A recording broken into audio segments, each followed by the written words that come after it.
Hi மக்களே, சின்னஞ்சிறு கிளியே சீரியல் மார்ச் 27, 2026 என்ன நடந்துச்சுன்னு பார்க்கலாம். அதுக்கு முன்னாடி நம்ம சேனலை மறக்காமல் சப்ஸ்கிரைப் பண்ணி லைக் பண்ணிக்கோங்க. சுகுணாவும் சித்ராவும் பெட்ரூமில் உட்காந்து பேசிகிட்டு இருக்காங்க. இது மாதிரி சங்கு கிளிஞ்சல்கள்லாம் எடுத்துகிட்டு வந்துட்டு பார்த்துட்ருக்கா சுகுணா. என்னம்மா இதுச்சுன்னு கேட்குறா சித்ரா. இது மாதிரி இது சங்கு, இது வந்து ஊதுனா சத்தம் வரும் அப்படின்னு சொல்லி ஊதி பார்க்குறா. சித்ராட்டும் கொடுத்து ஊத சொல்கிறா. சத்தம் போடாமல் ஊது, அதனால் அப்பாவுக்கு காதில் விழுந்துற போகுது அப்படின்னு சொல்கிறா. சுகுணா சொல்கிறா அப்பா காதில் விழுந்துற போகுதுன்னு சொல்லிட்டு உடனே மெதுவாக ஊதி பார்க்குறாங்க. கிளிஞ்செல்லாம் வச்சு இது மாதிரி சின்ன வயசில் வந்து நாங்கள் என் ஃப்ரெண்ட்ஸ் கூடலாம் இது மாதிரி எடுத்துகிட்டு வந்து நாங்கள் யார்கிட்ட எது நிறையா இருக்குது அப்படின்னு சண்டை போட்டுப்போம். எந்த தான் நிறையா, ஒன்று தான் நிறையா, எந்த தான் அழகாக இருக்குது அப்படின்னு சொல்லி சுகுணா அவங்க பொண்ணுகிட்ட சொல்கிறா. சொல்லவும், அம்மா நீ இது மாதிரி சந்தோஷமாக இருந்து நான் பார்த்ததே இல்லை இத்தனை நாளில். நம்ம இது இந்து அக்கா சொன்ன மாதிரி நம்ம மாதத்தில் ஒரு நாள் கண்டிப்பாக நம்ம வெளில போய் இது மாதிரி ஜாலியாக என்ஜாய் பண்ணணுமா. நம்ம அப்பாவால் நம்ம எந்த வெளியில் எந்த இதையுமே நம்ம பார்த்தது கிடையாது. நம்ம வீட்டுக்குள்ளே அடைஞ்சி நம்மளோட சுதந்திரத்தையே நம்ம இழந்துட்டோம் அப்படின்ற மாதிரி சித்ரா சொல்கிறா. சும்மா இரு இந்து, நீ ஆசைப்பட்டேன்னு போகணும், மாதம்லாம் போயிட்டுருக்க முடியாது, அப்பாவுக்கு தெரிஞ்ச அவ்வளோதான் அப்படின்னு சொல்லி சித்ராட்ட சுகுணா சொல்கிறா. ஜெயந்தி வந்து சாப்பாடு எடுத்து வச்சிட்ருக்கா டைனிங் டேபிளில். திவாகர் அங்கேருந்து வந்து நீ இன்றைக்கி எங்கே போன போயிட்டு வந்தீங்க எல்லாரும் அப்படின்னு கேட்கும்போது, அங்கே கோயிலுக்கு தாங்க போயிட்டு வந்தோம் அப்படின்னு சொல்கிறா. கோயிலுக்கு தான் போனீங்களா அப்படின்னு கேட்குறான் திவாகர். ஆமாம் அப்படின்னு சொல்லவும், சரி சாப்பாடு எடுத்து வைன்னு சொல்லி திவாகரும் விஸ்வாவும் சாப்பிட்றாங்க.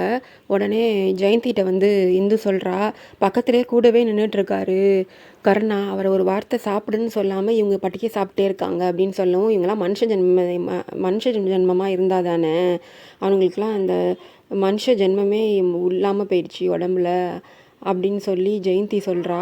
அதோட இவன் வந்து யோசிச்சுட்ருக்கான் திவாகர். என்ன அண்ணன் வந்து ஃபோன் பண்ண சொல்லியிருந்தோமே ஆள் விட்டு அண்ணனுக்கு, இன்னுமா ஃபோன் வரல, அண்ணன் நம்மளை எதுவுமே கூப்பிடலையே அப்படின்னு திவாகர் யோசிச்சுட்ருக்கான். உடனே அப்போ கிருபா வந்து திவாகர் அப்படின்னு கூப்பிட்டுட்டே வராரு. இதுமாரி வந்து எனக்கு கண்டவனா ஃபோன் பண்ணி இது மாதிரி வீட்டுக்குள்ளே இருக்க பொம்பளைங்களுக்கே வந்து பருத்துகை கொடுக்குறீங்களான்னு சொல்லி கேலிக்கிட்டெல்லாம் பண்ணிகிட்ருக்கான் அப்படின்னு சொல்லவும் சொல்லிகிட்ருக்கான். வெளியில் வந்து இது மாதிரி ஜெயந்தி எல்லாம் நின்றுட்டுருக்காங்க. ஜெயந்தியும் இந்துவும் நின்றுட்டுருக்காங்க.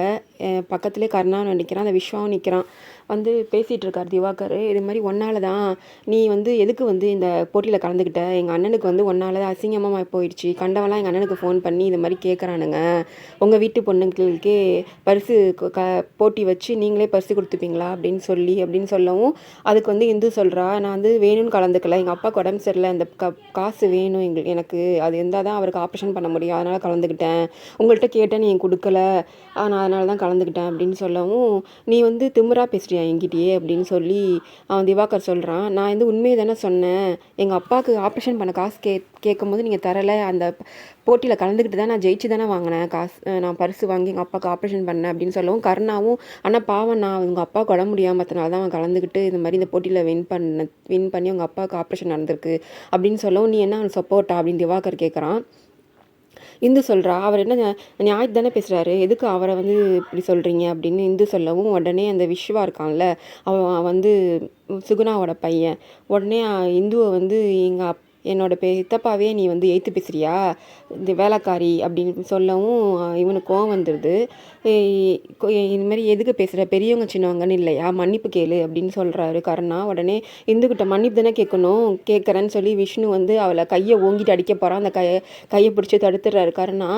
உடனே அங்கே வந்து மன்னிப்பு கேளு, உன்னை வந்து மன்னிப்பு கேட்க சொன்னால் நீ என்ன அடிக்க கை ஓங்குற அப்படின்னு சொல்லி கேட்டுட்ருக்கவும், உடனே அங்கே வந்து கிருபா வந்து என் பையனே நீ மன்னிப்பு கேட்க சொல்கிறியா வேலைக்காரிட்ட அப்படின்னு சொல்லி ஓங்கி பலார்னு கருணாவே அடிச்சிடுறான் கிருபா. அடிக்கவும் வந்து எல்லோரும் அதுக்கு இந்து சொல்கிறா, எதுக்கு அடிக்கிறீங்க, அவர் எனக்காக தானே எனக்காக வந்து உண்மையை பேசினார், அதுக்காக எதுக்கு அடிக்கிறீங்கன்னு சொல்லவும், நீ வந்து இதில் தலையிடாத, எங்கள் அண்ணன் வந்து என்னை அடிக்கலாம், என்ன வேணாலும் பண்ணலாம், நான் வந்து இந்த வீட்டோட நன்றியில் நாய் மாதிரி, நான் இந்த வீட்டுக்கெலாம் போக மாட்டேன் அப்படின்னு சொல்கிறாரு. உடனே அவங்க எல்லோரும் அந்த இடத்த விட்டு கிளம்பிடுறாங்க. அப்போ தான் ஜெயந்தி புருஷன் திவாகர் வந்து ரூமில் உட்காந்து குடிச்சிட்டு இருக்கான். ஜெயந்தி வந்து அவனுக்கு ஸ்நாக்ஸ் எடுத்துகிட்டு போய் கொடுக்க போகிறா. உடனே ஜெயந்தியை கூப்பிட்டு இங்கே வா அப்படின்னு சொல்லவும், இன்றைக்கி வந்து எனக்கு ரொம்ப சந்தோஷமாக இருக்குது, எங்கள் அண்ணன் வந்து அடுத்த அரசியல் வாரிசு கருணாதான்னு சொல்லிகிட்டு இருந்தார், இப்போ அவனையே கையை நீட்டி அடித்தது எனக்கு ரொம்ப சந்தோஷமாக இருக்குது, புலி வந்து புலி கரெக்டான நேரத்துக்கு பாயறதுக்கு ரெடியாக இருந்த மாதிரி நான் ரெடியாக இருந்தேன். ஆனால் இன்றைக்கி எதிர்பாராமல் இது மாதிரி நடந்துருச்சு அப்படின்னு சொல்லி சந்தோஷப்பட்டுக்கிறான். அதை பார்த்து வருத்தப்பட்டு இது இப்போ என்ன தான் ஆக போதும் இதுக்கப்புறம் அப்படின்னு சொல்லி வருத்தப்பட்டு ஜெயந்தி வெளில வரா. உடனே கிருபா அப்பாவும் பேசிகிட்டு இருக்காங்க. இது மாதிரி அவன் கருணா வந்து பண்ணதில் என்ன தப்பு இருக்குது, எதுக்கு நீ வந்து அவனை கை நீட்டி அடித்த, நீ அவனை வீட்டை விட்டு வெளில போன்னு சொன்னாலும் அவன் வந்து நீ அடிக்கிற அடியை வாங்கிட்டு அவன் எதிர்த்து கூட அடிக்காமல் வாய் பேசாமல் அமைதியாக இருந்துட்டான் அப்படின்னு சொல்லவும், என் பையனே அவன் வந்து மன்னிப்பு கேட்க சொல்வானா, அவன் என்னையே சொன்ன மாதிரி அப்படின்னு சொல்லவும், சின்ன வயசில் அவன் வந்து இந்த வீட்டுக்கு வந்து அனாதையாக வந்து நீ சொல்கிற வேலைலாம் செஞ்சுக்கிட்டு நீ சொல்கிறது எல்லாமே செஞ்சு அவன் வந்து உனக்கு வந்து நன்றியாக இருந்தான். நீ என்னன்னா அவனை மாதிரி காசு கொடுத்தாலும் வந்து உனக்கு வந்து அடியாள் கிடைக்க மாட்டாங்க,